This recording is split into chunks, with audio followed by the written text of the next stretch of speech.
No membership test, no lines of birth or race or accomplishment, a church for people who have made errors. That's what this church is here for. You want a church that's made for sinners, just a whole lot like you, this is the place.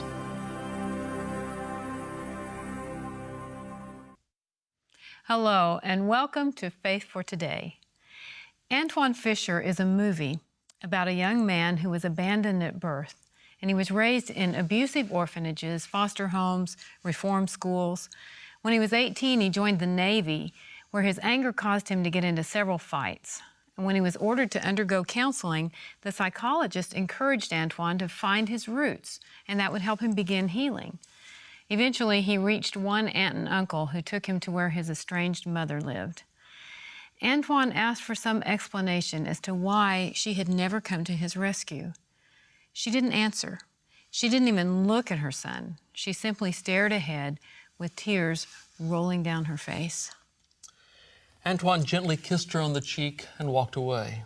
Despondent, Antwon returned to his aunt's house with his uncle. He exited the car with a sad, slow gait. He was the loneliest man in the world. As Antwon entered the front door, however, his world changed. 50-plus relatives cheered his entrance, all anxious to meet Antwon for the very first time. Cousins, uncles, aunts smothered the man with hugs, slaps on the back, and beaming smiles. An older aunt squeezed his cheeks. Antwon was overwhelmed. He was then led into the next room where a grand feast was spread across a long table. It was overflowing with every imaginable good dish. For the first time in his life, Antwon was adored. For the first time, he actually belonged. As things quieted down, an elderly woman waved for him to come over next to her. Slowly, she caressed his face, and with a tear on her own face and a raspy voice, she whispered, "Welcome." We're going to study today how Jesus used the picture of just such a banquet to let us know that we too are welcome in heaven. We really do belong. We're glad that you belong to the family of faithful viewers of this program. While we can't give you a banquet, we can give you a gift. If you will call the number on your screen, we will send you a free copy of my book, Heart Food. And now, before we begin our study, let's join the Arlington Seventh-day Adventist Church as we sing praises to the one who welcomes us to the family of God.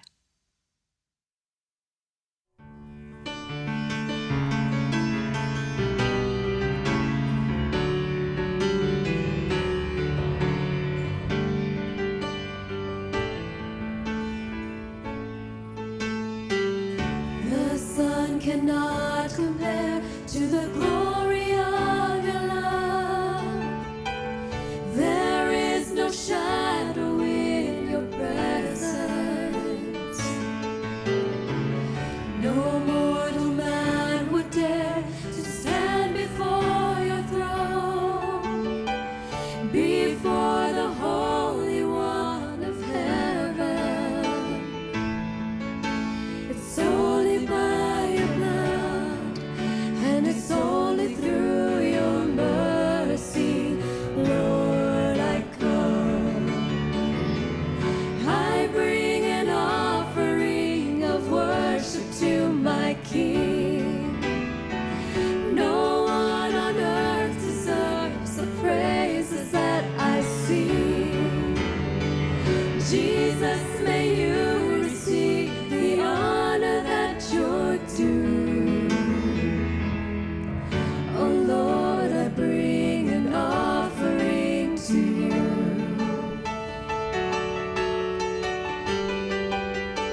Open your Bible, if you would, please, to Luke chapter 14.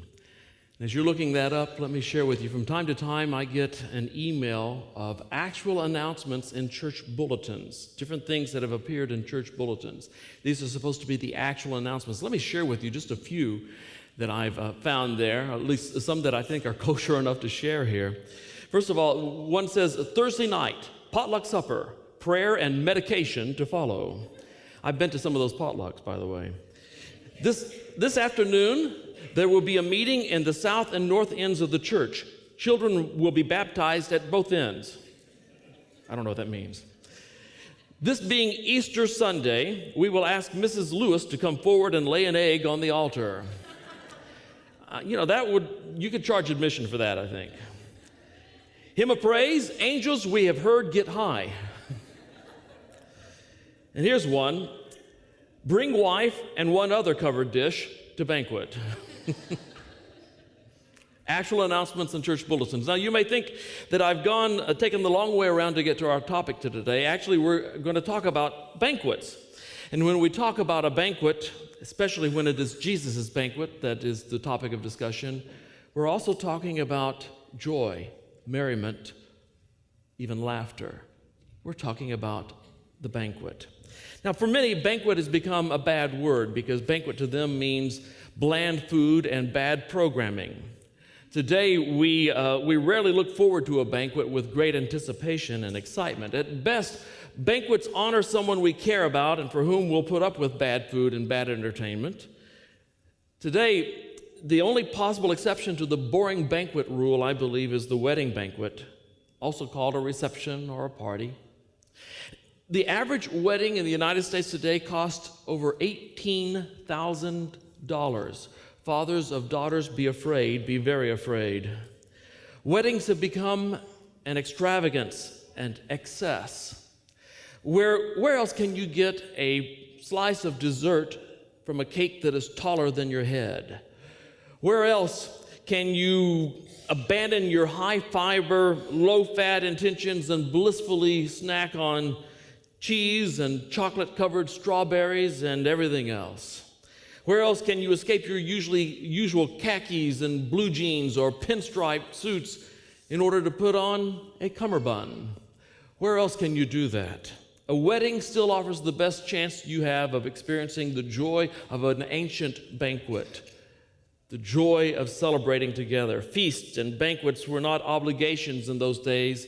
They were celebrations. The food was not bland. It was not mass-produced. It was the finest delicacies of the day. It was abundant. It was rich and ridiculous. Feasts did not start at 6 and conclude at 9. You came as early as you could to get there, and you stayed until all the food and all your energy was gone, and sometimes that would take up to a week.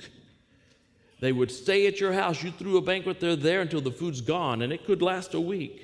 Jesus used the idea of a banquet to refer not just to the kingdom of heaven, but to life at its best, life at its fullest. Alexander Schmemann writes this: the image of the banquet remains throughout the whole Bible the central image of life. It's the image of life at its creation and also the image of life at its fulfillment, that you eat and drink at my table in the kingdom. God has used an invitation to the banquet, an invitation to eternity, to tell you that he wants you to be a part of his life and a part of his kingdom. He's issued this invitation to you. Now, some have a difficult time thinking about Jesus having fun at a banquet. They have an even more difficult time thinking of heaven as a banquet. However, I must say that after all my years of research and study about heaven, I have come to one basic conclusion. About the best description of heaven that I can find is that heaven is going to be a really good party. A really good party. Heaven will be filled with people who energize you. Energize you.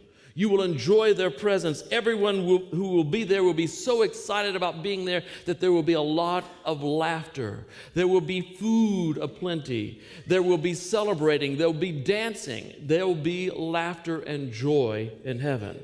In her look at the jubilant side of Jesus, theologian Elizabeth Barnes argues that the wedding feast in Cana of Galilee that at this feast Jesus danced and cavorted and laughed, putting aside for a time the demands of his important ministry and the hard work he would resume on the morrow. Jesus enjoyed a good party. In fact, that was one of the greatest criticisms that the religious leaders of the day leveled against him. They said that Jesus spent too much time at parties, that he laughed too much, that he enjoyed food too much, that he enjoyed people who had good times at party far too much. Truly pious people, they felt, should be sober and somber and not enjoy the things of this world so much. Some have the idea that it is sinful to enjoy life. The Puritans believed this. The great fear of the Puritan was that someone somewhere was having fun, and that scared them to death. They believed that anything that was fun or good must be bad. If it tasted good, don't eat it. That anything that was difficult or painful or tasted bad must be good for you, so do it or eat it or whatever, but do not enjoy your life so much. Jesus did not subscribe to such a melancholy view of spirituality. Jesus, in spite of his sufferings and the grave responsibilities he carried, enjoyed life to the fullest. Jesus taught that in order to fully enjoy heaven, we have to learn to enjoy life and to rejoice, since we will spend ceaseless ages of eternity rejoicing over the goodness of God. So Jesus spoke often of a banquet, of a time of merriment, laughter, food, celebration. He spoke of the banquet. We find one of his banquet parables in Luke chapter 14, beginning with verse 16. Please follow along as I read. It says, "A certain man was preparing a great banquet and invited many guests. At the time of the banquet, he sent his servant to tell those who had been invited, 'Come, for everything is now ready.'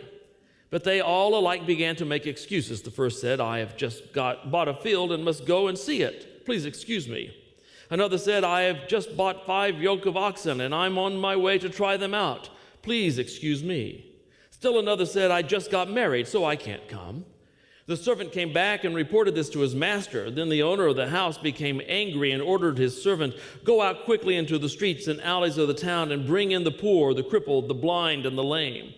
'Sir,' the servant said, 'what you ordered has been done, but there is still room.' Then the master told his servant, 'Go out into the roads and country lanes and make them come in, so that my house will be full. I tell you, not one of those men who were invited will get a taste of my banquet.'" I spent 3 years as a Bible teacher and counselor and chaplain at a Christian boarding school. These were high school students, so you can bet that they had a great deal of energy. And since they had so much energy and they were restricted to our about 12-acre campus, they couldn't leave there unless they were accompanied by a staff member. We had to plan activities for them. So we had sports leagues going on for the kids, things to keep them busy and other activities. But we also planned 3 or 4 times a year a formal banquet. The kids all looked forward to these occasions, an opportunity to dress up and have a great time together. I, though, since I was a staff member, a faculty member, I never looked forward to them because that meant that I got to play policeman. My job was to corral kids. I did not look forward to banquets. I made every excuse possible to get out of going to a banquet, and it never worked. So the kids enjoyed them, but I didn't. In Jesus' day, however, everyone wanted to attend a banquet. That's where you got the best food. It was the social event of the year. Everyone wanted to go. No one would turn down an invitation to a banquet unless you had no desire to be with the one hosting the banquet. You see, in Jesus' story, the people who are making excuses are not just rejecting an invitation, they are rejecting the host. The host in this story is God. When Jesus told the story, he was targeting a particular group of people. He was targeting the religious leaders of Israel. Israel was God's chosen people. They were chosen, however, for a purpose, and that purpose was to reveal to the world God's true character. That's why they were chosen, for that purpose, to show people what God was like. Jesus scolded these religious leaders for failing to fulfill the purpose that God had given to them as a nation. Instead of focusing on God's character of love and joy and redemption, they focused on minute rules and regulations, making religion something that was a burden for people rather than a joy. Perhaps the leaders did not fully understand how good God really is. That's why they criticized Jesus for laughing too much and going to too many parties. I remember a family who joined a church where I was serving as a pastor, and years later they told me that when they first joined that church, they thought that I could not be a very spiritual man. I said, why? They said, you laughed too much. But they said, after time, we got to know you, and then we also began to fully understand the gospel, and we realized that you cannot separate spirituality and laughter. Did you know that? You cannot separate spirituality, true spirituality, and laughter. The religious leaders of Jesus' day did not believe God to be all that good, so they rejected the invitation, criticized Jesus for laughing too much, for having too much fun. And Jesus said that their refusal to reject the invitation was a rejection of the host of the party, namely God. Jesus' story was a divine warning against this nation because he said they were on the verge of being rejected as a people because they had rejected the person who was hosting the party, God. So the invitation has gone to everyone today. It's gone to the worst sinners on earth, the rejects, the nobodies. Anyone who accepts that invitation, though, will be welcomed as an honored guest at that party. Imagine the joy of those people who were brought into this man's feast. Those who attended the banquet given by the man in Jesus' parable were the poor, the lame, the blind, the homeless, the foreigner, because when they go out to the country roads, they were finding mainly foreigners there, people who were sojourners in the land. They bring them into the banquet. When their day began, not one of them thought that that evening they would be feasting on the most precious delicacies. In fact, many of them wondered whether or not they would eat it all that day. Will there be anything for me to eat today? And instead, they had this banquet where they could fairly well gorge themselves as they wanted to. Their surprise must have been great, their joy uncontainable. God wants you at his banquet. He longs for you to experience his celebration, to share in his joy. Knowing that you are invited to the banquet should change your life. It should change my life. Lori Alvord and Elizabeth Van Pelt tell us that when the Navajo give birth to a baby, a very special custom occurs after the first time that the baby laughs. Whoever makes the baby laugh for the first time must then throw a party. They must invite people in, and they buy candy for this party, but they also buy rock salt. And so when they have the party, the baby gives pieces of rock salt to everyone who comes through. And then they pass out the candy and everyone eats as they have a party together. You see, they believe that in doing this, that the baby will grow up to be a truly generous person. They think that the moment the baby first laughs is important for this reason. They say that that's the time when the spirit or the soul is affixed to the body. That's when it's attached. Laughter indicates that the soul has been attached to the body. Now, obviously, we don't believe everything that they would teach about this, but maybe they're onto something. I think that laughter is a sign that your soul is in good shape. Why shouldn't we laugh? We're the nobodies God has invited to the banquet.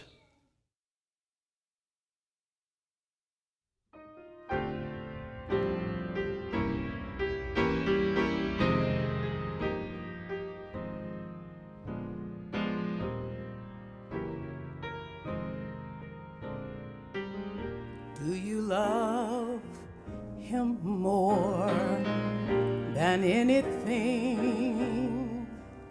Do you love God?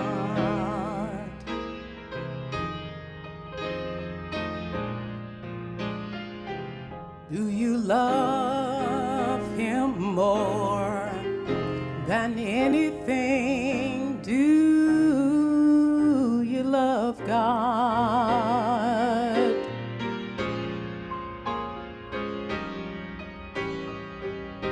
Love is all he asks in in return for all he has given.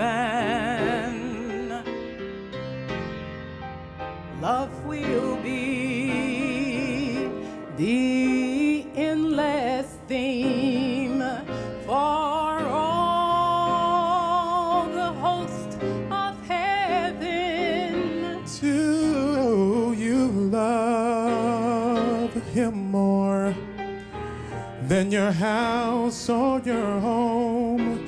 Do you love God?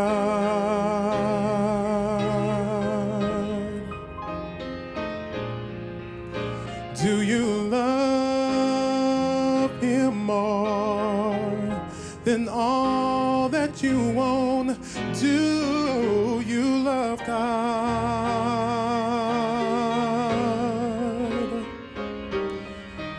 Do you love him more than your family? Really, really love him. If you do, just let the whole world know that's all he asks of you.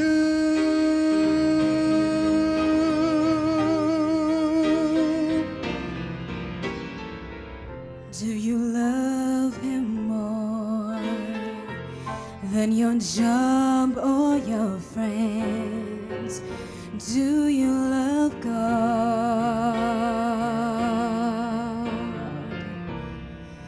And will you love him until this life will end? Do you love God?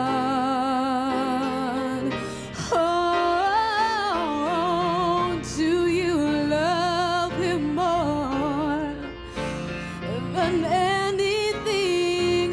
Really, really love him. If you do, just let the whole world know that's all he asks of you. Oh, do you love him more than anything? Really, really love him. If you do, just let the whole world know that you love my Jesus. Just let the whole world know That you love the Lord. whole world know. That you love our King. Just let the whole world know that's all he asks of you.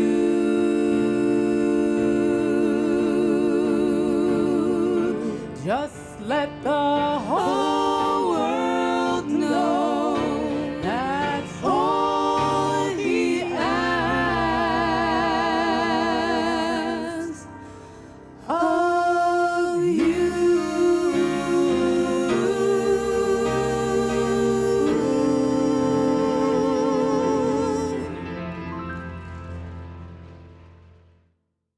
Hi, I'm Mike Tucker of Faith for Today Television. I'd like to invite you to attend a series of meetings entitled Heart Quest, Finding the One Who Has Loved You All Along. The meetings begin October 19 at 7 p.m. right here at the Arlington Seventh-day Adventist Church.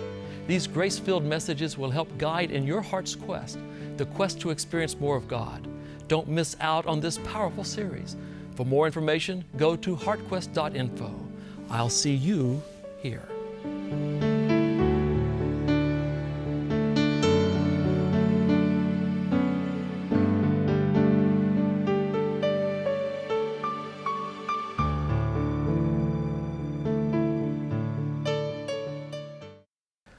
What is the greatest force on earth?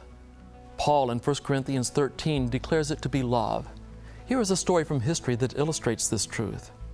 During the reign of Cyrus, king of Persia, there was a rebel chieftain who constantly harassed the Persian armies. Exasperated by the havoc Caligula created, Cyrus dispatched his forces to capture this autonomous warrior so he could eliminate the problem. Not only would he kill Caligula, but his family as well. When the mighty Caligula arrived, Cyrus rethought his plans. While standing face to face in the throne room, the powerful king asked, "Caligula, if I were to save your life, what would you do?" He replied, "King, I would serve you the rest of my days." Cyrus pondered this response and then asked, "What would you do if I spared the life of your wife?" Caligula declared, "Your Majesty, if you spared my wife, I would die for you." Upon further reflection, Cyrus not only decided to pardon this condemned soldier, but he made an alliance with Caligula and put him in charge of his troops along the southern border. As Caligula returned home with his family, he began to talk of the amazing wealth in Cyrus's court. He turned to his wife and asked, "Did you see all of the marble? The soldier's armor was of silver, and it was magnificent. And what about the solid gold throne that Cyrus sat on?" His wife replied, "I didn't see any of that." In dumbfounded surprise, Caligula asked, "What did you see?" She said, "I saw only the face of the man who said he would die for me." When that kind of love is seen in the church among the fellowship of believers, it becomes a convincing testimony to the power of God to change the world. Let's make it our prayer that such love will be seen in our lives. I'm Mike Tucker, Speaker Director for Faith for Today, and this has been a Faith Moment. It's wealth and fame. Down the other, just a man with nail scars in his hands. But there is healing in his eyes, and there is power in his name. I choose Jesus. I choose Jesus without a solitary doubt. I choose Jesus, not for miracles, but for loving me, and not for Bethlehem, but for Calvary, not for a day, but for eternity. I choose Jesus.